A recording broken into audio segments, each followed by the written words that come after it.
Hello दोस्तों, जय Shri Mahakal. Welcome to my channel Nifty King. दोस्तों, आज अपन बात करने वाले हैं थोड़े कॉन्फिडेंस के से रिलेटेड। कॉन्फिडेंस से रिलेटेड का मतलब ये है कि कुछ लोगों का क्वेश्चन मेरे पास ये आया था कि सर हम सेटअप बनाना तो सीख गए, मतलब मैं मुझसे भी जुड़े हुए हैं और भी किसी एनालिस्ट जुड़े हुए हो, उन्होंने भी उनको ये बताया हो कि आप इस तरह से सेटअप बनाइए, इस तरह से ट्रेड कीजिए। जो भी है वो सीख चुके हैं उस चीज़ को कि हम सेटअप बनाना तो सीख गए, हमें टेक्निकल तो आती है कि हमें कहाँ पे कॉल लेना है, कहाँ पे पुट लेना है, कहाँ पे हमें ट्रेड नहीं करना है, कितना टारगेट रखना है, कितना एसएल रखना है। ये सब चीज़ें तो हमें पता है, बट प्रॉब्लम ये आती है कि जब हम हमारे सेटअप पे जब मार्केट हमको ट्रेड देती है तब हम ट्रेड नहीं ले पाते हैं, है ना। और उसका सिर्फ रीज़न क्या है कि हमारे अंदर कॉन्फिडेंस नहीं है कि हम जो ट्रेड ले रहे हैं उसमें हमारा प्रॉफिट होगा या लॉस होगा। तो सबसे पहले तो मैं आपको इसका आंसर दे देता हूँ कि क्या मार्केट में किसी को भी ये चीज़ पता है कि वो जो ट्रेड ले रहे हैं, वो जो ट्रेड ले रहे हैं उसमें 100% प्रॉफिट ही होगा, वो जो ट्रेड ले रहे हैं उसमें 100% एसएल ही होगा? बिल्कुल भी नहीं, ये किसी को भी नहीं पता है। आपने बड़े से बड़े एनालिस्ट को देखा होगा, जब वो भी कुछ एनालिसिस करके आपको देते हैं तो वो क्या बोलते हैं कि अगर मार्केट इसके ऊपर निकलती है तो आप पुट की पोजीशन, इसके नीचे निकलती है तो आप पुट की पोजीशन लीजिएगा, आपका जो टारगेट है मार्केट इतना नीचे जा सकती है। लेकिन उसके साथ में वो आपको एसएल भी बताते हैं। एसएल क्यों बताते हैं? क्योंकि वो भी 100% यहाँ पे श्योर नहीं है कि हाँ मार्केट अगर इसके नीचे निकल जाएगी तो फिर 100% नीचे ही चली जाएगी। उनको भी ये विश्वास है कि 80% यहाँ पे संभावना है कि मार्केट इसके नीचे अगर निकलेगी तो यहाँ तक जाएगी। लेकिन अगर 80% अपना काम नहीं हुआ और मान लिया जाए 20% काम कर गया और ऊपर आ गई मार्केट, तो उसके लिए वो क्या बताते हैं, एसएल बताते हैं कि अगर ऐसा नहीं हुआ, 80 पॉइंट नहीं मिले तो फिर 20 पॉइंट का एसएल दे करके मार्केट से निकल जाना है। और यही मार्केट की खासियत है, यही मार्केट की डिफिकल्टी है कि मार्केट में 100% श्योरिटी नहीं है ना। 100% श्योरिटी नहीं है। तो इस चीज़ से पहले अपने अंदर कॉन्फिडेंस लेके आओ कि जब कोई पुराना से पुराना बंदा जो बहुत पहले से 10 साल 20 साल हो गए, वो जो ट्रेडिंग करते करते वो भी एसएल लगाता है, बिना एसएल के वो भी काम नहीं करता है। तो फिर अपन कौन है? अपन नए हैं मान लिया जाए, है ना। मैं नए व्यक्ति, नए ट्रेडर के लिए ये बात कर रहा हूँ, या फिर जो अभी तक भी प्रॉफिट में नहीं आया है, लॉस कर रहा है, उसके लिए मैं ये बात कर रहा हूँ कि आप अपने अंदर पहले इस चीज़ को देख के कॉन्फिडेंस लाए कि जब कोई भी इसमें ऐसा बंदा नहीं है जो 100% श्योर हो कि मार्केट में वो ट्रेड ले और उसको प्रॉफिट ही हो, उसके लिए वो 100% श्योर हो। वो भी एक एसएल लगाता है कि अगर मुझे यहाँ तक का टारगेट नहीं मिलेगा तो मैं अपना एसएल देकर निकल जाऊंगा मार्केट में। मतलब कि एक चीज़ तो क्लियर है कि मार्केट में 100% श्योरिटी नहीं है। तो इस चीज़ से पहले एक कॉन्फिडेंस तो अपना ये बन गया कि अगर हमारा भी एसएल हिट होता है तो इसमें हमको बिल्कुल भी रिग्रेट करने की ज़रूरत नहीं है, बिल्कुल भी मार्केट को दोष देने की ज़रूरत नहीं है। ये मार्केट का काम ही है। मार्केट एसएल भी हिट करती है और मार्केट टारगेट भी हिट करती है, दोनों काम करती है। लेकिन दिक्कत ये है कि हम ट्रेड उस समय ले लेते हैं जब मार्केट एसएल हिट करती है हमारा, और हम ट्रेड उस समय नहीं ले पाते जब मार्केट हमारा टारगेट हिट करने वाली होती है, या है ना। या फिर दूसरी चीज़, जब मार्केट टारगेट हमारा बड़ा टारगेट देने वाली रहती है तब हम उसमें रुक नहीं पाते, और जब मार्केट छोटा सा टारगेट देके रिवर्सल लेती है तब हम उसमें रुकने की कोशिश करते हैं और हमारा ऐसे लेट हो जाता है। ये मतलब बहुत सारी चीज़ें, ये साइकोलॉजिकल चीज़ें हैं, साइकोलॉजिकल बातें हैं। इसमें मार्केट की साइकोलॉजी काम करती है। मार्केट की साइकोलॉजी को समझना ही सबसे ज़्यादा इंपॉर्टेंट है ना।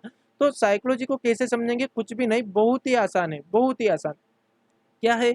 देखिए, मान लिया जाए आज अपन ने एक ट्रेड लिया। आपको पता हो तो मैंने टेलीग्राम चैनल पे एक ये वाला चैनल शेयर किया था, दो स्विंग वाला जो रूल अपन लगाते हैं कि अगर मार्केट फ्लैट ओपन होती है या छोटा मोटा गैप डाउन होती है तब तो अपन पिछले दिन के एनालिसिस के हिसाब से ट्रेड कर लेते हैं। लेकिन जब मार्केट बहुत बड़ा गैप अप यानी 100 पॉइंट गैप अप या गैप डाउन देती है तो हम क्या करेंगे? फिर उस समय हम क्या करेंगे? उस समय एक रूल लगाएंगे। कौन सा रूल? कि दो स्विंग बनने का वेट करेंगे, और दो स्विंग बनने के बाद जब भी मार्केट उस स्विंग को ब्रेक करेगी तो हम कॉल या पुट की पोजीशन लेंगे। तो हमने ये दो स्विंग बनाए थे आज मार्केट में। ये मैंने टेलीग्राम चैनल पे अपडेट भी किया था, लेकिन बहुत छोटे स्विंग बने थे ये, है ना। ये आप देख सकते हो, ये वाले। और मैंने इसमें लिखा था कि मैं यहाँ पे पुट की पोजीशन ले रहा हूँ, बट आप पुट की पोजीशन मत लीजिएगा, क्योंकि आप सिर्फ इसमें पेपर ट्रेडिंग कीजिएगा। मुझसे बहुत सारे नए नए लोग भी जुड़े हुए, तो मैं नहीं चाहता कि उनका लॉस हो जाए मेरी वजह से। मैं चाहता हूँ कि मुझसे वो कुछ सीखें। मैं ये नहीं चाहता कि मुझसे कुछ वो प्रॉफिट ले ले, मतलब मैं ट्रेड दूँ और उससे वो प्रॉफिट कमा ले। मैं ये बिल्कुल नहीं चाहता। मैं ये चाहता हूँ कि मैं उनको कुछ सिखा पाऊँ जिससे वो अगली बार खुद से ट्रेड ले पाए और खुद से प्रॉफिट ले ले। तो वो जो भी प्रॉफिट या लॉस हो तो वो अगर जैसे देखिए प्रॉफिट होगा तो वो खुद पे उनको कॉन्फिडेंस बढ़ेगा, और अगर लॉस होगा तो वो खुद की गलती मानेंगे उस जगह पे, है ना। अगर मैंने ट्रेड दे दी कि यहाँ पे ट्रेड ले लो, यहाँ पे पुट की पोजीशन बन रही है और उन्होंने ट्रेड ले ली और ऐसे लेट हो गया, तो वो अपने आप की गलती नहीं मानेंगे उस जगह पे। फिर उनको क्या लगेगा कि ये तो अपन को सर ने ट्रेड दी थी और उनका ऐसे, उनकी वजह से अपना ऐसे लेट हुआ, तो वो फिर मेरी गलती हो जाएगी, है ना। और मेरी गलती हो जाएगी, मुझे गलत मान लेगी कि मेरा एसएल इनकी वजह से हिट हुआ, उससे कोई प्रॉब्लम नहीं है, होता है एसएल हिट होता है, ये चीज़ तो पता है। लेकिन दिक्कत ये है कि फिर वो उस गलती को एक्सेप्ट नहीं करेंगे, और अगर गलती को एक्सेप्ट नहीं करेंगे तो उसको सुधारने की कोशिश नहीं करेंगे कि हमारी गलती कहाँ पे हुई, क्या गलती हुई। तो देखिए आज जो हमने ट्रेड ली इसमें कोई गलती नहीं हुई, कुछ भी गलती नहीं हुई है ना। गलती कहाँ पे होती है कि हमारा एसएल हिट हो गया कितने 20 पॉइंट का, वैसे हमारा टारगेट कितना 25 पॉइंट का टारगेट तो मार्केट ने दे दिया था, लेकिन मैंने यहाँ पे टारगेट बुक नहीं किया। जब मार्केट रिवर्सल हुई तो मैं कोस्ट टू कोस्ट भी नहीं निकला। मैं सिर्फ इसलिए नहीं निकला क्योंकि मैंने रूल बनाया या तो मेरा 20 पॉइंट का एसएल हिट हो जाएगा या मेरा 80 पॉइंट का टारगेट हिट हो जाएगा। तो मार्केट ने क्या करा, 25 पॉइंट का टारगेट दिया, 1:1 की ट्रेड दी, मुझे वो ट्रेड ज़्यादा अच्छी नहीं लगी। मुझे जब 1:3 अगर मिल जाता तो फिर मैं पोजीशन को लॉस में नहीं जाना देता, ये चीज़ मैंने आपको बोली थी। तो मार्केट ने यहीं से रिवर्सल लिया और मेरा एसएल हिट कर दिया, कोई बात नहीं। दिक्कत कहाँ पे आती है नए ट्रेडर को, प्रॉब्लम यहाँ पे आती है कि जब उसने अपने रूल पे या अपने सेटअप पे ट्रेड ली, वहाँ पे उसका एसएल हिट हो गया, तो फिर वो क्या करता है, हाइपर मतलब कि मार्केट में एग्रेसिवली ट्रेड करने लग जाता है। एग्रेसिवली से मतलब कि अब मेरा ऐसे रेट हो गया, अब मैं इस लॉस को कवर कर लूंगा। उस लॉस को कवर करने के चक्कर में वो ऐसी ट्रेड लेता है जो उसका प्लान का हिस्सा नहीं है ना, जो उसने प्लान बनाया ही नहीं है, वो वाली ट्रेड लेने लग जाता है। जो उसने रूल नहीं बनाया, जो उसने सेटअप नहीं बनाया है, उस चीज पे वो ट्रेड करता है और उस चीज में फिर ज्यादा एसएल होता है ना। जैसे आज मान लिया जाए इसके ऊपर मार्केट ने मेरा एसएल हिट किया, मैं यहाँ पे सी की पोजीशन ले लेता, क्या ये मेरे ट्रेड का हिस्सा था? क्या ये मेरे कल मैंने आपको बताया था उस वाले प्लेन का हिस्सा था कि हम अगर मार्केट ऐसा करेगी और इसके ऊपर निकलेगी तो सी की पोजीशन लेंगे? बिल्कुल उस चीज़ का हिस्सा नहीं था। अगर मैं यहाँ पे ट्रेड लेता तो ये मेरी इमोशनली ट्रेड हो जाती है ना, क्योंकि ना तो मेरा ऐसा कोई रूल है कि मैं यहाँ पे ट्रेड लूंगा, ना मेरा ऐसा कोई सेटअप कल का बना हुआ है कि मैं इसके ऊपर ट्रेड लूंगा। ये तो लाइव मार्केट चल रही है और इसमें तो मैं बिल्कुल इमोशनली ट्रेड ले रहा हूँ कि स्विंग को ब्रेक कर रही है, चलो सी की पोजीशन ले लो। लेकिन मान लिया जाए कि ये आज तो ये सही चली गई है ना, थोड़ा प्रॉफिट भी दिया इसने, लेकिन अगर ये प्रॉफिट नहीं देती और नीचे आ जाती, मेरा ऐसे लीड कर देती, तो फिर बाद में मुझे इसी चीज़ पे गुस्सा आता है कि यार ना तो मैं अपने रूल पे चल पाया, ना ही मैं अपने सेटअप को फॉलो कर पाया, और मैंने गलत ट्रेड ले ली। और उस चीज़ से अपना कॉन्फिडेंस क्या होता है, लो हो जाता है कि यार मैं अपने सेटअप पे ही ट्रेड नहीं कर पा रहा हूँ, मैं अपने रूल पे ट्रेड नहीं कर पा रहा हूँ। इससे अच्छा तो है कि मैं ट्रेड करूँ ही नहीं, या फिर मैं किसी और पे डिपेंड हो जाऊँ, या फिर मैं किसी और को अपना जो है अकाउंट है वो हैंडल करने के लिए दे दूँ। देखिए फ्रेंड्स, इससे कुछ भी नहीं होगा। आप किसी और पे डिपेंड हो जाओगे, किसी और से टिप लेने लग जाओगे, कुछ भी नहीं होगा उससे। आप मुझे पहले आप ऐसे लोगों को ढूंढिए जो किसी की टिप लेकर के बहुत अच्छे सक्सेसफुल हो गए हैं ना, जिन्होंने 1 करोड़ या 10 करोड़ का प्रॉफिट कर लिया हो किसी और की टिप लेकर, है ना। ऐसा व्यक्ति ढूंढिए। अगर आपको ऐसा कोई व्यक्ति मिल जाए कि हाँ उसने इतना प्रॉफिट किया है, तो फिर आप सोचिए कि चलो मैं भी ऐसा कर लेता हूँ। लेकिन आपने यूट्यूब पे, ट्विटर पे या न्यूज़ चैनल में बहुत से ऐसे लोगों को जरूर देखा होगा जो खुद के सेटअप पे ट्रेड करके आज बहुत ज़्यादा पैसे वाले बन चुके हैं ना। बहुत सारा उन्होंने पैसा ट्रेडिंग से कमाया है। ऐसा नहीं है कि ट्रेडिंग से पैसा कमाया ही नहीं जा सकता, ट्रेडिंग से पैसा कमाया तो जा सकता है, लेकिन उसके लिए आपको खुद को प्रिपेयर होना पड़ेगा, खुद के अंदर कॉन्फिडेंस लाना पड़ेगा कि हाँ मैं ट्रेडिंग से पैसा कमा सकता हूँ, है ना। उसके लिए आपको क्या करना पड़ेगा, कॉन्फिडेंस लाना पड़ेगा। और कॉन्फिडेंस कब आएगा, जब आप खुद की ट्रेड पे ट्रेड करना सीख जाओगे, खुद के प्लेन पे ट्रेड करना सीख जाओगे। तो सिंपल सा ये प्लेन था मेरा, मेरा ऐसे लिट हो गया, मैं चुपचाप बैठ गया। मैंने क्या फिर टेलीग्राम चैनल पे कुछ भी डाला क्या? कुछ भी नहीं डाला। मैंने सिर्फ ये वाला जो चैनल वापस से मार्केट बना रही है, जो कि अपने रूल का हिस्सा है, ये 2 स्विंग वाला रूल का पालन मार्केट ने नहीं किया, एक बार ऐसे रीड कर दिया, कोई बात नहीं। फिर से अपन ने अपना रूल एक और ये भी है कि हम 2 ट्रेड से ज़्यादा ट्रेड नहीं करेंगे। तो अपनी अभी एक ही ट्रेड हुई है, एक ट्रेड में अपना 20 पॉइंट का इंडेक्स में ऐसे हुआ है केवल। तो अब अपन देख लेते हैं कि वापस से दूसरी ट्रेड अपनी कहाँ बनेगी। तो अपन ने वापस से 2 स्विंग ये बड़े जो मार्केट ने बनाए हैं, पहले तो बहुत छोटे बनाए थे, लेकिन अब एक स्विंग ये बनाया, फिर मार्केट ने ये स्विंग बनाया, फिर मार्केट ने, तो ये 2 स्विंग अपन ने ड्रा कर लिए और ये 2 स्विंग ड्रा कर लिए। अगर आपको पता हो तो मैंने टेलीग्राम चैनल पे ये भी डाले हुए हैं कि मार्केट अब इस तरह के स्विंग बना रही है ना। तो आप इनको इसको नोट कर लो और फिर इस पे ट्रेड कीजिएगा। मैंने ये डाला है, देखिए आप, मैंने लिखा भी है उसमें कि ये वाला जो चैनल है ये जरूर आपकी मदद करेगा, है ना।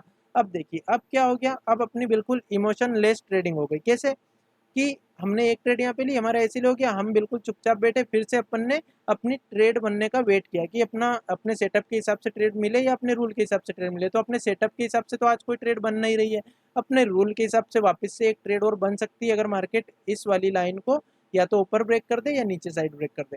तो हम यहाँ पे फिर से ट्रेड ले लेंगे, या तो नीचे की साइड की ट्रेड ले लेंगे या ऊपर की साइड की ट्रेड ले लेंगे। तो फ्रेंड्स, मैं हमेशा आपको यही चीज़ बोलता हूँ कि मार्केट में वेट करें, वेट कब करें, जब मार्केट आपके रूल पे नहीं चल रही हो, आपके सेटअप पे नहीं चल रही हो, आपके सेटअप के हिसाब से ओपन नहीं हुई हो, तब अपने सेटअप को बनने का वेट करें, अपने रूल के बनने का वेट करें कि मेरा ऐसा रूल है कि अगर मार्केट इतना बड़ा गैप डाउन ओपन होती है तो मैं ऐसे स्विंग बनने पे ट्रेड लेता हूँ, या फिर मैं 15 मिनट की कैंडल बनने का वेट करता हूँ कि ये 15 मिनट की कैंडल किस साइड बन रही है, मतलब ग्रीन बन रही है, रेड बन रही है, मार्केट नीचे जा सकती है, ऊपर जा सकती है, इसको ब्रेक होने पे ट्रेड लेता हूँ। बहुत सारे रूल मार्केट में आप बना सकते हो, जो रूल आप चाहो वो बना सकते हो। सभी की एक्यूरेसी, आप सोचोगे किसी की भी एक्यूरेसी 100% नहीं रहेगी, है ना। हम सिर्फ यही गलती करते हैं कि हम 100% एक्यूरेसी वाला सेटअप ढूंढना चाहते हैं, और 100% एक्यूरेसी वाला सेटअप मार्केट में आज तक ना तो बना है, ना आगे बनने की बिल्कुल भी संभावना लगती है। हमेशा मार्केट में सेटअप तो वही 60% से लेके 80% तक वाले ही आपको मिलेंगे, आपको उन्हीं पे प्रॉफिट करना आना चाहिए। देखिए, अगर रिस्क रिवार्ड सही हो, जैसे मैंने जो रूल बनाया उसका रिस्क रिवार्ड है 1:4 का, अगर इस तरह का रिस्क रिवार्ड रेशो हो तो आपकी अगर आपका जो सेटअप है अगर वो 40% भी काम करता है तो भी कोई दिक्कत नहीं, तब भी आप प्रॉफिट में निकलोगे। आप पॉइंट को कैलकुलेट करके देख लीजिए कि अगर 4 बार आपकी ट्रेड सही जाती है और 6 बार गलत जाती है तो भी आप प्रॉफिट में ही निकलोगे, है ना। तो ये जरूर करें। अब कुछ लोगों का क्वेश्चन ऐसा आ जाता है जिसका आंसर अब मैं क्या बताऊं, क्या देना चाहिए। देखिए, कुछ लोग ये बोलते हैं कि सर क्या गारंटी है कि 6 ट्रेड गलत होने के बाद 4 ट्रेड सही चली जाएगी। देखिए फ्रेंड्स, मेरे कहने का मतलब सिर्फ इतना है कि आप कम से कम ऐसा सेटअप तो चयन कीजिए जो 10 में से 4 बार सही चला जाए। कम से कम ऐसा सेटअप तो ढूंढिए। अगर अगर ऐसा सेटअप आपने ऐसा भी सेटअप नहीं ढूंढ पा रहे हो, और अगर मान लिया 10 की 10 ही ट्रेड गलत जा रही है, तो फिर उस सेटअप का कोई मतलब नहीं है, फिर उस सेटअप को चेंज कर देना चाहिए। फिर से कोशिश करें दूसरा सेटअप बनाने की, यार ये सेटअप मेरा काम नहीं कर रहा है, मैं दूसरा सेटअप ढूंढता हूँ। उस सेटअप में भी अगर आपको 10 में से 4-5 ट्रेड सही मिल रही तो आप उस सेटअप पे ट्रेड कर सकते हो। देखिए, ट्रेड करने के तो बहुत बहुत साधन है मार्केट में ना, कोई एक साधन नहीं है। कोई सपोर्ट रेजिस्टेंस पे ट्रेड करता है, कोई ऑप्शन चेन के हिसाब से ट्रेड करता है, कोई इंडिकेटर्स के हिसाब से ट्रेड करता है। आपको किस चीज़ में कंफर्टेबल लगता है, आप किस चीज़ में ट्रेड कर पा रहे हो, आप किसी पैटर्न पे ट्रेड कर पा रहे हो क्या, अगर आप इसमें कंफर्टेबल हो तो आप इस पे ट्रेड कीजिए। अगर आप किसी इंडिकेटर पे ट्रेड कर पा रहे हो तो आप इंडिकेटर पे ट्रेड कीजिए। अगर आप सोच रहे हो कि मैं सपोर्ट रेजिस्टेंस से ट्रेड कर पा रहा हूँ तो आप उस पे ट्रेड कीजिए। अगर आपको लग रहा है कि मैं ट्रेड लाइन पे ट्रेड कर पा रहा हूँ तो आप इस पे ट्रेड कीजिए। ट्रेड करने के तो बहुत सारे साधन है, लेकिन आप सारी चीज़ों को एक साथ यूज मत कीजिए, है ना। मेरा कहने का मतलब ये है कि आप अपना एक सेटअप बनाइए और उस सेटअप को टेस्ट करिए। आप उसकी एक्यूरेसी देखिए कितनी है। अगर उसकी एक्यूरेसी 40%, 50% भी है शुरुआत में, अगर आप नए ट्रेडर हो, 40% एक्यूरेसी भी है, तो फिर आप वहाँ पे रिस्क रिवार्ड का यूज़ कीजिए। कम से कम आप 1:3 की ट्रेड लेना सीखिए, और फिर बढ़ा करके उसको 1:4 कीजिए, और फिर आप देखिए कि आपकी 40% एक्यूरेसी वाली ट्रेड भी आपको प्रॉफिटेबल ट्रेडर बना देगी, है ना। तो प्लीज़ इन चीज़ों का जरूर ध्यान रखें। तो कॉन्फिडेंस कब आएगा अपने अंदर? कॉन्फिडेंस तभी आएगा जब हम अपना सेटअप बनाने लग जाएंगे और उस सेटअप पे ट्रेड करने लग जाएंगे, है ना। तो हमेशा कॉन्फिडेंस को बढ़ाएं, कभी भी घटने नहीं दे। कभी भी ऐसे लोगों से नहीं मिले जो आपको कॉन्फिडेंस को लो करते हैं। मतलब कि कुछ लोग आपको नेगेटिव बातें बोलेंगे मार्केट से रिलेटेड, है ना, कि मार्केट में तो प्रॉफिट कर ही नहीं सकते हैं, मार्केट में तो बर्बाद हो जाते हैं। वो आपको 2-4 उदाहरण भी देंगे कि वो इंसान ट्रेड करता था वो बर्बाद हो गया, वो इंसान ट्रेड करता था वो बर्बाद हो गया। देखिए फ्रेंड्स, सभी लोगों की साइकोलॉजी अलग अलग रहती है, सभी लोगों का जो काम करने का तरीका अलग अलग रहता है। आप किसी और को देख करके ये नहीं सोच सकते कि ये एक प्रॉफिटेबल ट्रेडर बन गया तो मैं भी बन जाऊंगा, या फिर ये बर्बाद हो गया तो मैं भी बर्बाद हो जाऊंगा। ये दोनों चीजें अलग अलग हो गई है ना। वो उसकी जगह उसने किस तरह से ट्रेड की, उसने कितने पैसों से ट्रेड की, उसका रिस्क रिवार्ड क्या था, उसका सेटअप क्या था, वो कैसे ट्रेड करता था, ये आपको नहीं पता है।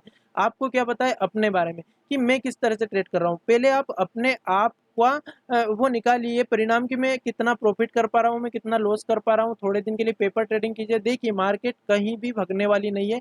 हमेशा ये सोच के ही ट्रेड सीखिए, है ना। बहुत बार क्या होता है, प्रॉब्लम ये आती है कि हमको ऐसा लगने लग जाता है कि यार आज मार्केट गैप डाउन ओपन हो गई और आज अगर अपन ने ट्रेड नहीं ली तो फिर प्रॉफिट कर ही नहीं पाएंगे कभी भी, ऐसी सोच हो जाती है अपनी। बिल्कुल ऐसा नहीं सोचे। देखिए, अगर आज अपनी ट्रेड नहीं बन रही है, कोई बात नहीं। आज बहुत अच्छी बात है कि आज कम से कम अपनी ट्रेड नहीं बन रही, तो अपन थोड़ी देर फ्री तो है, अपन फ्री है, अपन और कुछ काम कर लेंगे। अपनी ट्रेड नहीं बनी तो उस समय में अपन दूसरा काम करें। दूसरा काम करने से अपना माइंड थोड़ा फ्री होगा, थोड़ा ट्रेडिंग को अपना माइंड भूलेगा और दूसरी चीज़ों में अपना माइंड लगेगा, तो अपना माइंड फ्रेश होगा। फिर अपन अगले दिन दूसरे दिन जब अपन ट्रेड करेंगे तो बिल्कुल फ्रेश माइंड से ट्रेड करेंगे। और अगर अपन दिन भर ट्रेड ढूंढने में ही लगे रहे और गलत ट्रेडों में ही फंसते रहे तो फिर अपना माइंड बिल्कुल ऐसा हो जाएगा कि कल भी अपन फिर ठीक से ट्रेड नहीं कर पाएंगे। तो इसलिए अगर आपके सेटअप पे ट्रेड मिलती है तो वहाँ पे ट्रेड कर लीजिए। दिन भर मार्केट में लगे रहने से ज़्यादा बेटर है कि आप आपके सेटअप पे जैसे ट्रेड मिली, आपने एक एसएल लगाया, आपने एक टारगेट लगाया, टारगेट तक के लिए वेट किया या एसएल तक के लिए वेट किया, जैसे ही एसएल हुआ ट्रेड को क्लोज कर दी। ये बात किसके लिए? एक नए ट्रेडर के लिए, है ना, एक न्यू ट्रेडर के लिए। देखिए, नए ट्रेडर से कहने का मतलब ये है कि अगर कोई लॉस कर रहा है, ज़्यादा किसी का लॉस हो रहा है, या फिर कोई नया ट्रेडर है सीखना चाह रहा है, तो उसको शुरुआत कैसे करना चाहिए? सिर्फ एक ट्रेड रोज, एक ट्रेड रोज की। एक दिन एसएल हो गया, दूसरे दिन प्रॉफिट हो गया, जहाँ पे उसने रिस्क रिवार्ड लगा लिया। 3 दिन लॉस हो गया, चौथे दिन प्रॉफिट हो गया, रिस्क रिवार्ड के हिसाब से वो चौथे दिन फिर प्रॉफिट में आ गया, फिर थोड़ा सा लॉस हुआ, फिर प्रॉफिट में आया। ऐसे करते करते धीरे धीरे उसको ट्रेड लेना समझ में आएगी कि यार ऐसे अपन ट्रेड लेंगे, ऐसे अपन ट्रेड करेंगे।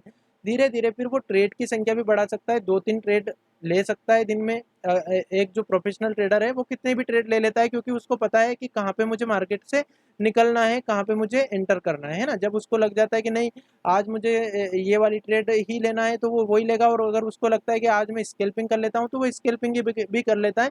लेकिन वो कौन कर पाएगा? जिसको अनुभव हो चुका है मार्केट का। लेकिन जो नया ट्रेडर है या जो लॉस मेकिंग ट्रेडर है, वो ये चीज़ें नहीं कर सकता। इसलिए उसके लिए ये रूल रहते हैं कि शुरुआत एक ट्रेड से करो, एक ट्रेड रोज कर लो, या फिर 2 दिन में एक ट्रेड करो। इस तरह से कम ट्रेड करो और बड़ा प्रॉफिट लेने की सोचो, छोटा एसएल देने की सोचो।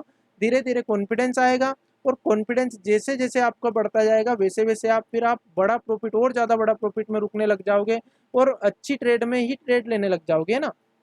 फिर जो गलत ट्रेड है वो अपने आप अवॉइड करने लग जाओगे। तो फ्रेंड्स, कॉन्फिडेंस लाने का सबसे अच्छा तरीका यही है कि अपने आप का एक सेटअप बनाइए। कुछ भी सेटअप बनाइए, चाहे आप किसी और से सीखे हो। अपने आप से मतलब ये है कि जैसे आपने किसी और से कोई सा अच्छा सेटअप सीखा, कि किसी ने आपको बताया कि देखिए आप इस तरह से ट्रेड कर सकते हो, आपने उस वीडियो को देखा। मैं ये नहीं कह रहा हूँ कि आप खुद से ही बनाइए। देखिए, कोई भी सीख के तो आता नहीं है, कहीं ना कहीं से अपने को सीखना रहता है। तो अपन मान लिया जाए किसी से सीखे कि हाँ, ये इसने ऐसा बताया है कि इसके ऊपर ऐसे ट्रेड लेना चाहिए, इसके नीचे ये सपोर्ट रहता है, ये रेसिस्टेंस रहता है, ये फिबोनाची है, या फिर ये इंडिकेटर है, कुछ भी अपन सीखे। फिर उसको अपन टेस्ट करें कि क्या ये काम करता है या नहीं करता है अपने लिए। तो अपन उसको टेस्ट करेंगे कि मेरा जो एसएल रहता है वो इतने का एसएल रहता है, इस सेटअप के हिसाब से मेरा टारगेट जो रहता है वो इतना टारगेट रहता है। जो भी आपने एक बनाया उसको टेस्ट करो, 10-15 दिन तक लगातार उसको टेस्ट करो। अगर आपको लग रहा है कि हाँ, ये सेटअप काम कर रहा है, तो फिर वो सेटअप किसका हो गया? आपका हो गया, है ना। चाहे वो किसी ने बताया हो, बताने से कोई मतलब नहीं है। आपने उसको टेस्ट कर लिया, तो फिर आप उसको खुद का मान लीजिए कि हाँ, अब ये मेरा सेटअप खुद का बन चुका है, मैं इस पे ट्रेड करता हूँ। फिर आप उस पर ट्रेड कीजिए, और धीरे धीरे फिर जब प्रॉफिट होगा तो कॉन्फिडेंस बढ़ेगा, और कॉन्फिडेंस जैसे जैसे बढ़ने लग जाएगा, आपको सही से ट्रेड करना भी आ जाएगी।